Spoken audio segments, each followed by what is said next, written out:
there's been no change in U.S. policy. We have consistently said that there cannot be free and fair elections so long as Maduro is on the scene, and we continue to work towards achieving that end on behalf of the Venezuelan people. ¿Qué tal? Bienvenidos. Hoy es jueves 22 de agosto. Comenzamos con esto. Estados Unidos está negociando, conversando, al menos está en contacto con cómplices de Maduro. Lo hemos confirmado por distintas fuentes. ¿Qué conversan?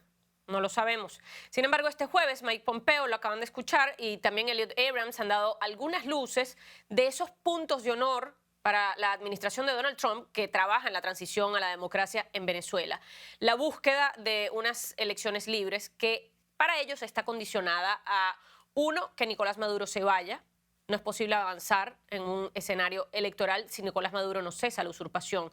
Esto lo acaban de escuchar ustedes. Es la reiteración, porque ya lo han dicho antes, del secretario de Estado de Estados Unidos. Por si han surgido algunas dudas, las últimas semanas hace esta aclaratoria.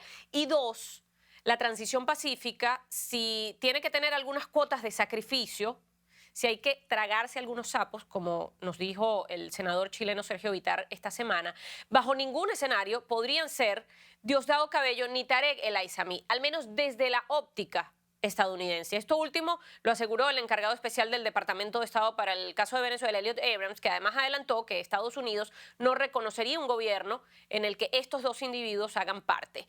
Y estas líneas han sido compartidas con la delegación del presidente Juan Guaidó, que ha estado negociando en Barbados con el auspicio de Noruega, y que en los próximos días retomarían los encuentros con la delegación de Nicolás Maduro, según nos confirmó anoche el diputado Tomás Guanipa, pero que además estuvieron en estos días, han estado acá en Washington, D.C. con muchísimo hermetismo acerca de lo que se está discutiendo acá sobre la experiencia que traen en Barbados. Pues tenemos muchas dudas, hay mucho escepticismo de que se pueda lograr algo con este mecanismo específico, pero estas revelaciones de conversaciones entre Estados Unidos y colaboradores de Maduro sin duda que le han dado un giro a la posibilidad de una solución negociada a la crisis. Hoy vamos a estar hablando de otros temas, entremos en materia.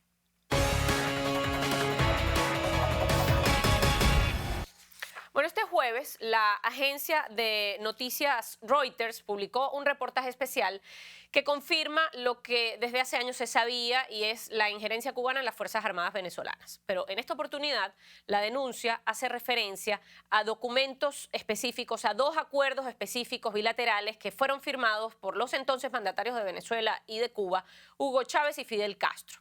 Y no se muestra, digamos, la publicación no muestra los documentos, pero asegura que Castro le habría recomendado a Chávez el control de los militares para mantener el poder tras perder el referendo de la reforma constitucional en el año 2007.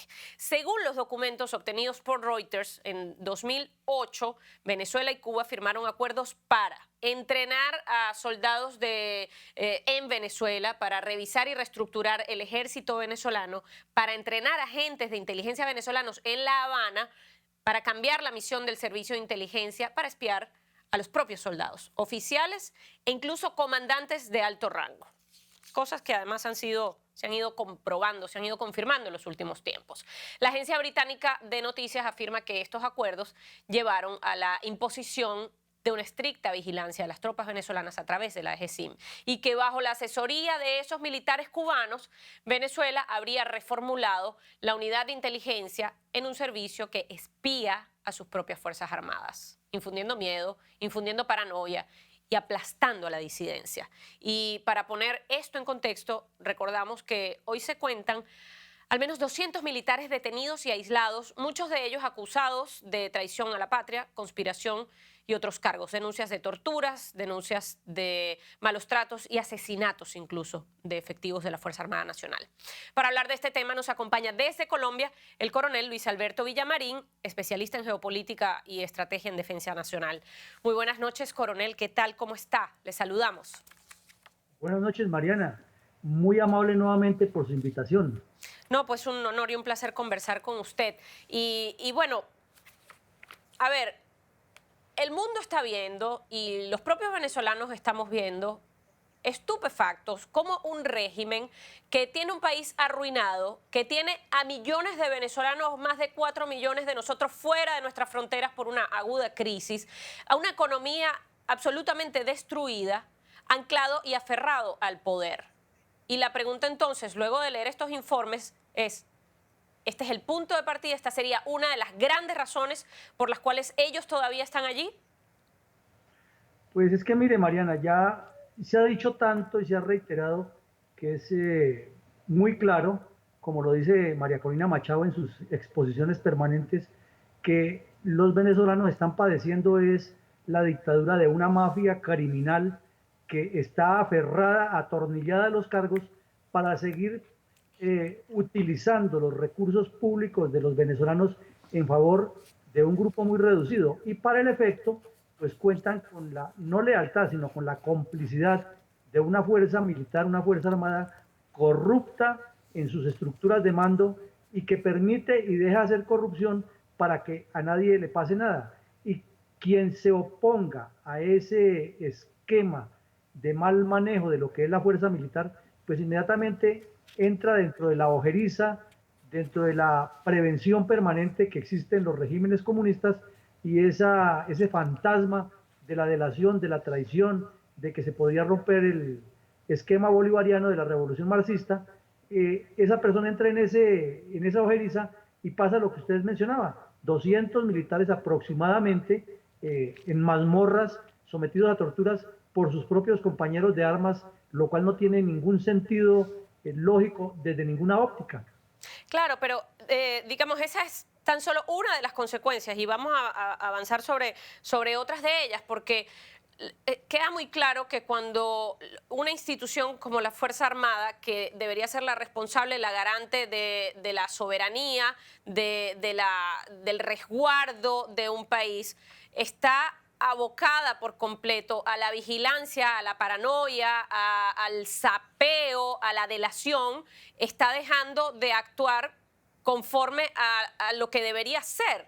Se corren riesgos de otra naturaleza también, además de las torturas y del encarcelamiento de los disidentes, ¿no? Está quedando el país desguarnecido, ¿no? De alguna manera.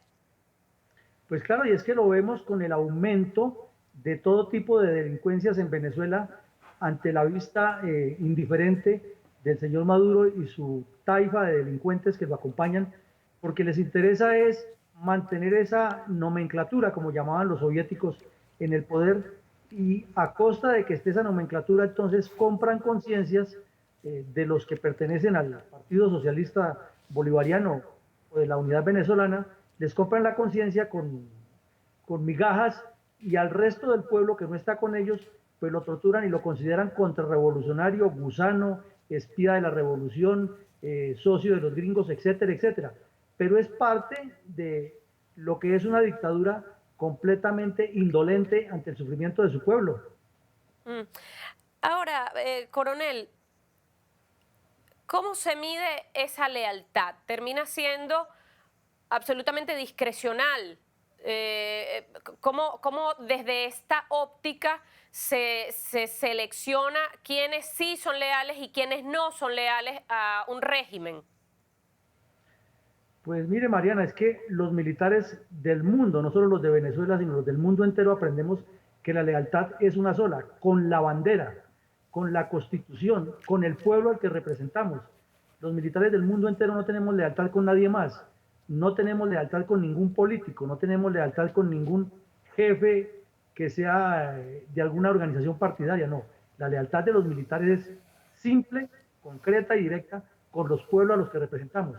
Cuando esa lealtad se confunde con lealtades de segunda categoría, con un mandatario o con una organización política, ya no es lealtad, sino es complicidad con el delito. Y entonces a esos cómplices no habría también que señalarlos, es decir, esto en la Venezuela democrática y pasada la transición tiene que tener también consecuencias para los promotores de esta desnaturalización de la institución castrense, ¿no? Claro, es que usted tocó el punto clave del problema, Mariana. Ahí está el problema, que es tan corrupta esa taifa, grupo de delincuentes que acompaña a Maduro, que saben que donde se caiga el régimen de Maduro, todos van a quedar por dentro del problema, y por eso es que no ha sido fácil que el grupo que encabeza Guaidó convenza a los militares de que se salgan del esquema de Maduro y pasen al esquema que les corresponde, que es defender al pueblo venezolano, porque tienen plena conciencia que van a ser juzgados y que no les van a perdonar sus delitos. Entonces, el trabajo que tiene que Bueno, hacer y la tienen plena conciencia, coronel, de que van a ser torturados, de que van a ser encarcelados, de que van a ser vejados, de que sus familias van a ser perseguidas. Pues sería en el caso de que el régimen de Maduro los descubra de que están negociando con las organizaciones internacionales o con el mismo Guaidó. Pero también el temor que tienen ellos es que si caen, o sea, si se cae el régimen como tiene que caerse algún día, ellos en la nueva jurisdicción de la justicia que llegaría serían juzgados y tendrían que pagar por sus delitos, inclusive los que deben cuentas en Estados Unidos y en otros países tendrían que ir a pagar, y a eso es lo que le temen, que toda esa riqueza que han acumulado robando al pueblo venezolano no la van a poder disfrutar y que sí van a terminar encarcelados. Y quisiera, vamos a hacer una pausa, coronel, pero en la próxima parte quisiera hablar también de cómo se sana todo esto, desde su óptica y su experiencia, cómo es posible desarraigar este cáncer que ha penetrado la Fuerza Armada. Quédese, por favor, con nosotros, coronel, y ustedes apenas estamos comenzando con Código 58, ya venimos con más.